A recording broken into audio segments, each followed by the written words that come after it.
Saan nga ba matatagpuan ang the best buko bibingka dito sa Laguna? Gusto nyong malaman? Tara at samahan niyo ako at papasyalan natin ang original maker ng buko bibingka dito sa Luciana, Laguna.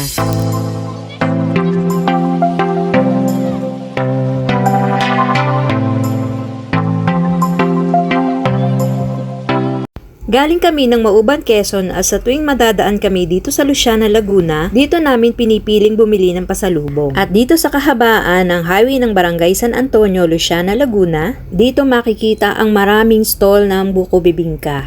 Pero meron kaming isang paborito. Ito ay yung stall ni Aling Dory, ang original maker ng buko bibingka ng Luciana. Ayon kay Aling Dory, 29 years na pala silang nag-ooperate ng business na to. At ang business daw na ito ay itinuro lang sa kanya ng kanyang tiyahin, na ipinagpapasalamat naman ni Aling Dory dahil napakalaking tulong daw ito sa kanilang kabuhayan. Maliit pa lang daw ang kalsada dito sa highway na kinapepwestuhan nila ay andito na sila, at kasabay daw ng paglawak ng kalsada dito ay siya rin paglago ng negosyo nila. Sa katunayan, sa kabaitan ni Aling Dory ay naibahagi rin ang kanyang kaalaman sa pagninegosyo sa ibang taga rito na ngayon ay nagmamayari na rin ng kani-kanilang stall.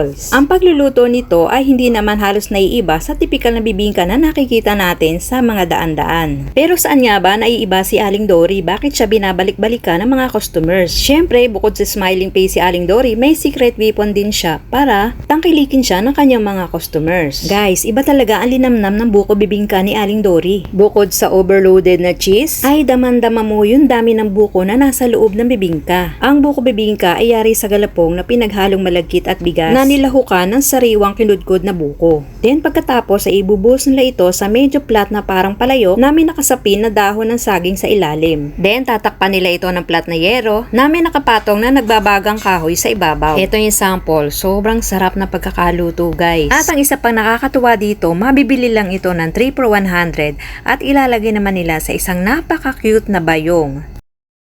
Aling Dory's Bibingka, 3 for 100. At may unlimited na buko juice pa. Pwede ka maligo. O pwede maligo sa buko juice. So ano pa bang hahanapin natin, di ba? May murang pasalubong ka na, mabubusog ka pa sa biyahe at hindi mo na kailangan dumaan pa sa drive-thru. Dito ka na lang mag-drive-thru sa bibingkahan ni Aling Dory.